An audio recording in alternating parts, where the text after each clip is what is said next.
Good morning Japan and good day, sunny day. Tamang-tama sa paggala natin and ngayong araw pupunta tayo sa kung saan-saan. So ngayon sasama ko kayo. So welcome to Minyo Tolentino Unfiltered. I come here today to talk about how I feel. It's just the way I feel. So nandito ka, ibig sabihin interesado ka sa buhay ko or interesado ka sa buhay ng mekaniko sa Japan or gusto mo lang makapanood ng OFW na nagtatrabaho sa ibang bansa. Ganun, siguro. So, sinabi ko nga dun sa last video ko na gagawa tayo ng isa pang channel or ng Facebook account para sa mga daily life ko dito sa Japan or yung mga daily encounters ko, yung mga araw-araw ko na ginagawa. So, simula ngayon dito nyo na mapapanood yun. Dun sa isa kong account, yung main account, dun nyo mapapanood yung mga mas professional, yung mas planado, and yung mas malinis, yung puro mga professional work lang kasi gusto ko i-separate yung professional work ko sa daily life ko. So, yun yung ginawa ko dito sa Facebook account na to. So, tara, may iwan tayo ng train. Kung mapapansin nyo, may mga snow pa rin sa gilid. Yun yung mga hindi pa natutunaw kasi medyo malamig pa rin ngayon. Natutunaw na yung snow and gumaganda na rin yung weather dito sa Japan. No hands. Hey. So, pinark ko na yung bike ko doon. Tingnan tayo sa station. And tara, pasok tayo sa loob. Ang oras ba yung train natin? Ito, 9:49. So, ang oras ngayon ay 9:39. So, meron pa tayong 10 minutes. So, sa 10 minutes na yun, sasabihin ko sa inyo kung bakit tayo gagala ngayon. Tara. Oh, ito yung camera na nabili ko for my professional work or my professional Facebook content creation. And kung mapapansin nyo, maganda na siya. May mic siya and meron siyang handle for portrait videos. Ganyan ko siya gagamitin. Problema natin ay naka-kit lens lang siya o yung stock na lens na ginagamit kapag beginner ka pa lang. And hindi siya ganun ka-appealing tignan, hindi siya cinematic. And since ang goal ko is cinematic videos and gusto ko i-share yung videos ko sa inyo ng mas professional way. So ang goal natin for today ay makahanap tayo ng lens na ikakabit natin dito sa camera ko para mas maging cinematic yung videos ko. So para lang din alam mo kung paano yung mangyayari ngayong araw. So ang una natin gagawin ay from Rokuhara Station, pupunta tayo sa Ichinoseki. So dun sa Ichinoseki, dun ako maraming nakikita ng mga camera lens and camera equipment. Tatry natin tumingin doon. Kung meron tayong makikita doon, dun na tayo bibili. Pero kung wala, dun tayo sa mas malapit, sa Mizusawa. Sa Mizusawa, dun naman may mga camera equipment din pero mas konti. And mas kaunti yung mga selection and mas konti yung accessories for camera. So, dito tayo ngayon sa Rokuhara and kung wala tayong mahanap sa Mizusawa, halalagpas tayo ng Rokuhara, pupunta tayo sa Morioka. Morioka is 1 hour away, so medyo mahaba yung babiyahin ko ngayon. 1 oras papunta sa Morioka. So, lalagpasan natin muna yung Rokuhara, punta tayo sa Morioka. Doon mas marami. Then, babalik tayo. Wala pa rin tayong mabili. Sa Amazon ang bagsak natin kasi yun yung pinaka last choice ko and yun yung naisip ko na last na pwede natin pagbilhan ng mga camera equipment. So yun, sana may makuha tayo and sana maging successful yung araw ko. So tara, hintayin natin yung train.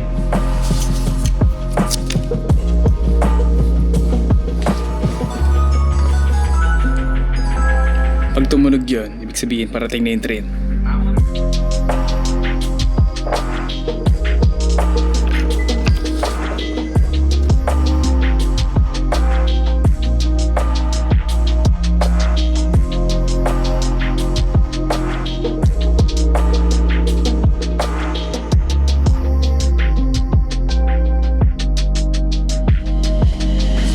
Gusto ko ipakita sa inyo yung honesty dito sa Japan.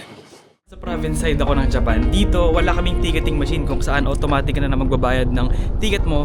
Dito, bibigyan ka nito. Then sa exit, kung saan kang station bababa, ilalagay mo siya dito. So yung ticket, lalagay mo dyan. Then yung bayad mo, ilalagay mo dyan. So ganun lang nag-work yung box na to. Tatawagin ko na lang tong honesty box. Kailangan kasi honest ka dito and kung papansin nyo, walang nagbabantay. Bago ka lang talaga umexit dyan, kailangan mo magbayad. Sarap ng panahon ngayon, para lang ako nasa Tagaytay. So lalakad lang tayo for mga around 15 minutes papunta dun sa hard off, sa off house and sa second street na pupuntahan natin. After mga 10 minutes ng paglalakad, ayun, doon na yung pupuntahan natin. Yung merong blue and green na building, doon tayo pupunta. Lapit na.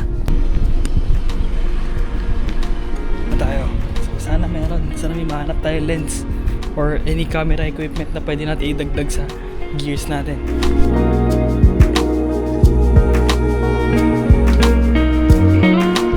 Dito na tayo sa loob ng hard off, so punta tayo sa camera lens. Kabisado ko na eh. Pag-check ko sa mga camera, sobrang dami ring pagpipilian ng mga camera na pwede pang vlog or pwede ring pang professional work. Pero ang hinahanap kasi natin ngayon ay lens na magagamit ko para sa camera ko ngayon. At dito sa hard off, isang lens lang ang nakita ko. Kaparehas ng lens na nakakabit sa camera ko ngayon. At dahil wala dito yung lens na hinahanap ko, ipapakita ko na lang din sa inyo yung mga available na digital cameras dito. Ang kinagandahan dito sa hard off ay in very good condition yung mga items nila. Dito kasi sa hard off, nakadepende sa condition yung price. So lumabas na muna tayo ng hard off and fortunately wala tayong nakuha na lens or any equipment. So punta tayo sa kabila. Sa 2nd Street naman tayo. So nandun tayo kanina yung hard off. Medyo pupuntahan natin nandoon. Hindi ko alam kung kita ng camera pero nandun kung napapansin niyo yung Sports Depot nakasulat. Doon tayo pupunta. So mga 5 minutes na lakad yun. So yan, lakad muna tayo. Exercise na rin. Dito sa Japan, ito yung pinakamagandang panahon para sa akin. Yung maaraw pero malamig. So tignan natin kung ilang temperature ngayon. 10 degrees Celsius dito sa Ichinoseki. So sa 2nd Street, yun yung magiging final destination natin dito sa Ichinoseki. So kung wala pa rin tayong makita na any lens or equipment for camera, nilipat na tayo sa kabilang town which is Mizusawa.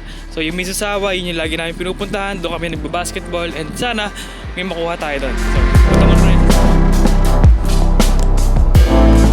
So itong mga video ko dito sa channel na to or sa account na to ay magiging mas mahaba compared dun sa mga videos ko dun sa isa kong account. So interesado ka sa mga ganitong videos, paki-follow na rin. Mas daily to and mas personal yung mga videos ko dito.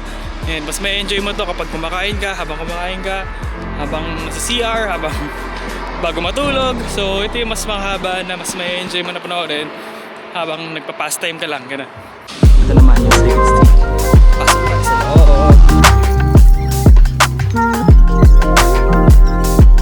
Nandito naman tayo ngayon sa 2nd Street at dito sobrang konti lang nung selection nila sa mga cameras. Dito kasi more on shoes, mga damit, at appliances. Pero may nakita din ako na mga pwedeng gamitin na camera for photo and video. So, konti lang yung selection ng mga camera lenses dito and wala sila for Sony. Since Sony kasi yung camera ko, puro Canon yung mga nakikita ko simula kanina. Dun sa may hard off and dito puro Canon lang din. So, yun. So, wala tayong nakuha dito sa Ichinoseki. So, lilipat na tayo sa Mizusawa ngayon. So, punta na ulit tayo dun sa train station. And, yun. Sana may makuha tayo dun sa Mizusawa. Walking na ulit ako papunta dun sa last station na pinuntahan natin. Yung sa Yamanome station. Yung maliit na station na nakita nyo kanina. So, babalik tayo dun. And, medyo change of plans. Since last week, galing kami sa Mizusawa, alam ko na kung ano yung meron na lens doon.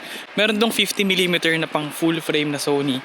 So, diretso na tayo sa Morioka. Medyo exciting since Morioka is yung capital na city dito sa Iwate. So, yun, pupunta tayo doon. Medyo maaga pa naman. 1 o'clock pa lang and yun, sana maging successful yung araw ko. Gusto ko lang din ipakita sa inyo yung lugar na to. Sobrang probinsya. Hindi nilalakaran ko, medyo lupa-lupa pa. Pero, dyan yung Shinkansen. Yun. So, nandito na ako sa station and 8 minutes from now, darating na yung train na sasakyan natin papunta sa Morioka. So, Morioka na tayo, hindi na tayo magbibisasawa. So, yan. Medyo exciting tong araw na to and nadami ko na napuntahan.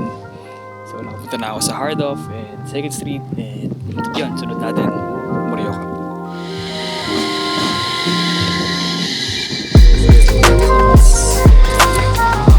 Medyo nakatulog ako ng siguro mga 1.5 oras kasi magdadalawang oras yung biyahe papunta dito galing sa Ichinoseki. Yun na tayo. Maraming tao and maraming mga foreigner na ibang lahi. So 3:22 na ng tanghali or ng hapon and maganda pa naman, sunny pa and ang problema ko lang ay mas malamig dito. So bali ako ng suot na jacket. Mas malamig dito since mas mataas tong Morioka kumpara dun sa bahay namin sa Rokohara. Pero okay naman, kaya naman and yan.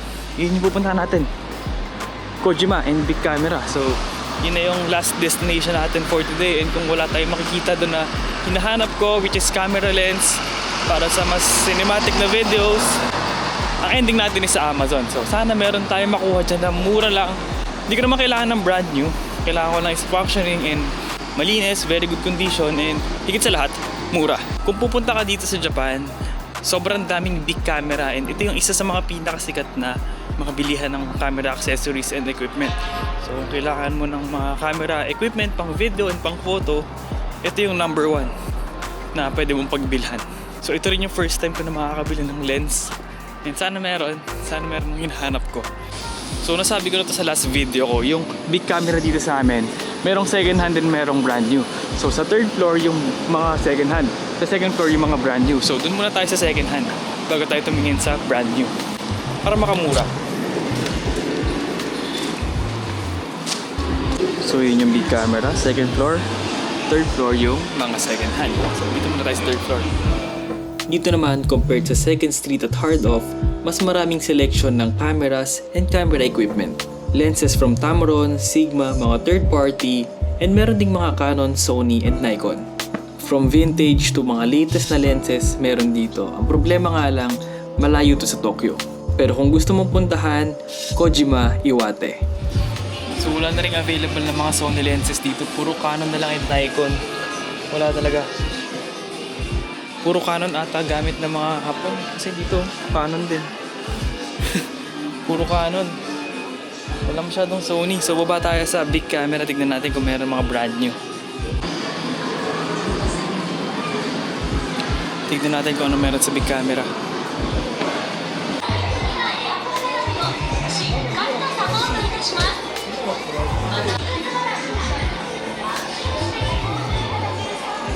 Dito naman tayo ngayon sa big camera at dito mo mabibili yung mga latest na mga gadgets, camera lenses, camera bodies, at kahit anong maisip mo na gadget. Meron silang mga lenses na compatible sa camera ko pero wala dito yung hinahanap ko. At dito, nangunguna na naman yung Canon kasi hindi ko alam, siguro sobrang sikat ng Canon sa Japan. So lumabas tayo ng big camera and wala tayong nakuha and wala yung hinahanap natin na lens dito sa big camera. Meron pero kailangan pa i-order. Tagal pa yon, baka 5 days pa ganun. Gusto natin makuha na agad natin kapag nilabas natin yung pera. So kakain muna ako kasi mag-alas 4 na hindi pa ako kumakain ng lunch. So lakad ulit tayo papunta dun sa station. Kakain muna tayo. Hindi ko alam kung anong kakainin ko pero parang gusto ko mag-ramen or ewan ko kung ano makikita natin doon. Yun na lang kasi nagugutom na ako. Kung mapapansin nyo yung bundok na yon, yun yung Mount Iwate and sobrang kapal pa ng snow. So hanggang baba pa nung mountain yung snow and isipin nyo na lang kung gaano kalamig dito ngayon. Feeling ko nasa mga -2 or -1 kasi medyo dumidiin sa buto eh. Medyo malamig dito. May mausap pero malamig.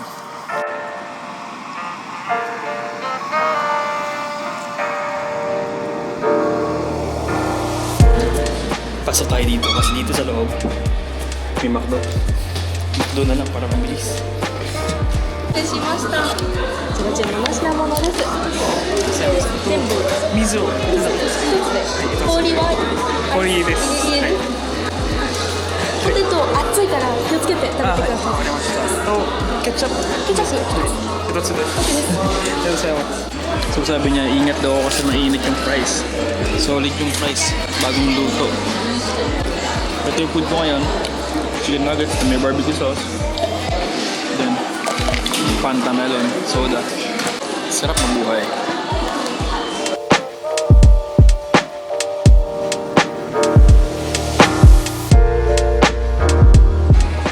So kakatapos ko lang kumain and ngayon naisip ko habang kumakain ako, meron pa akong time. So 4:51 pa lang, pwede tayo pumunta sa Up Garage.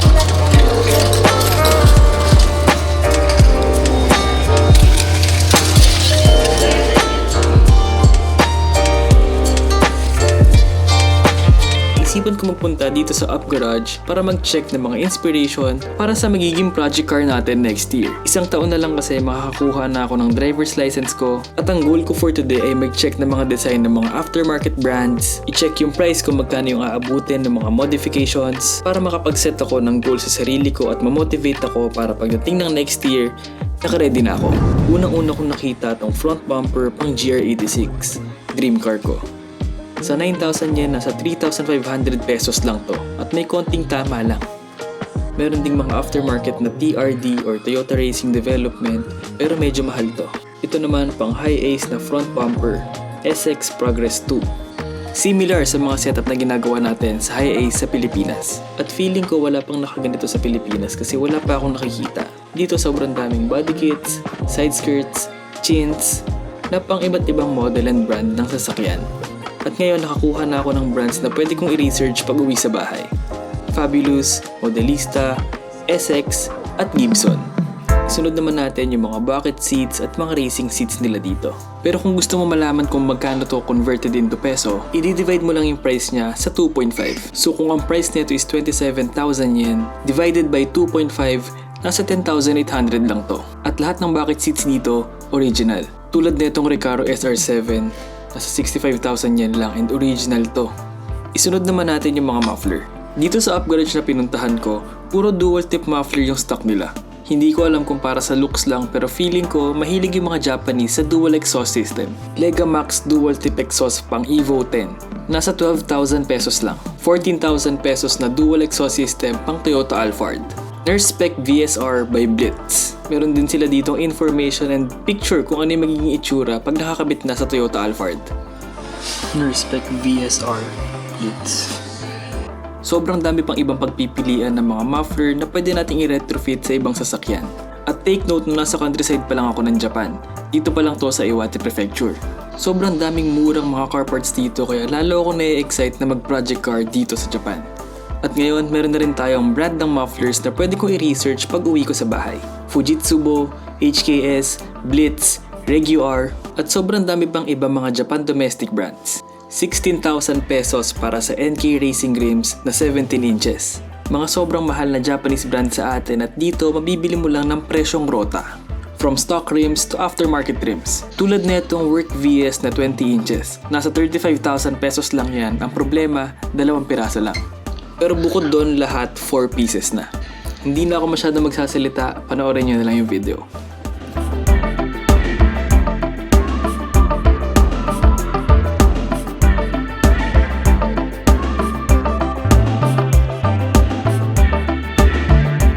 Ganun lang kabilis nakahanap na naman ako ng motivation para magsumikap pa sa ginagawa kong craft. At paglabas ko ng Up Garage, nakakita pa ako ng all-stock na RX-7. Sobrang may i-inspire ka talaga. All-stock na RX-7? Hindi ko man nakita yung hinahanap ko na lens ngayong araw pero at least nakahanap tayo ng motivation para magsumikap pa. Dito ko na muna tatapusin yung video. This is Nino Unfiltered. See you on my next one.